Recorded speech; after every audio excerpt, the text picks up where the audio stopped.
So, you just finished medical school and you're getting ready to start residency. First of all, congrats on matching. Now to discuss some more important matters, many of you are likely moving to a new city, possibly a city you've never been or where you don't know many people. You might be living alone or with a roommate that you don't know well. You might be thinking of getting a companion, a pet. So I'm here to tell you about the best pet to get for residency. It's a delicate balance. I understand the motivation for getting one. It's nice to have a familiar creature at home to greet you at the end of a long day. Even if you're married or living with a significant other, pets are fun. But they can also be hard work. If you get a dog, you have to walk it, feed it, bring it to the vet for shots. Who wants to make a dog get shots? On the other end of the spectrum, fish just sit in a tank and kind of hang out. But I would argue that the perfect pet for residency is a gecko, specifically a crested gecko. You might be thinking, why is this doctor talking about geckos? Or is a crested gecko something this YouTube man made up? Valid questions. A crested gecko is a common species of gecko that's native to a group of islands near Australia. They're actually widely available in commercial pet stores across the United States. I purchased a crested gecko from PetSmart, not sponsored, in September of my intern year. His name is Tyrone.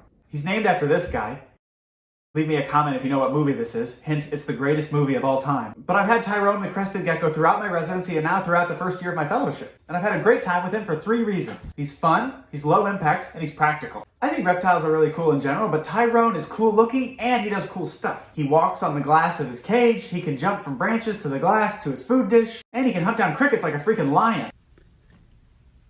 But before you ask, you do not need to give him crickets if you think that's gross. This is the perfect example of the low-impact nature of crested geckos as a pet. His primary source of food is a fruit powder that you can buy from pet stores or on Amazon, and you just mix it with water, and that's that. He just needs to be fed 3 times a week, and then you can supplement with crickets as often or as not as often as you feel like. After getting home after a long 24-hour shift, you don't need to walk Tyrone. You could wave to him, maybe spritz his tank with a little bit of water, and then go straight to bed. If you're going out of town for a quick weekend, you just feed him on Friday, leave him alone for the weekend, and you get back and give him some food and water when you get back. No need for a kennel or a lizard sitter. And this particular type of gecko prefers a temperature of 65 to 75 degrees. So no heat lamp is required. You can set up a cool tank with either fake plants or real plants, depending on what you're interested in, and just have fun with it. A super fun icebreaker when people ask you about what pets you have. Some people might think you're weird until you explain it and then they get it. And Tyrone is in it for the long haul. Crested geckos live 10 to 15 years. And he's so much better than a fish because he's cooler and you can hold him if you want. You can't hold fish.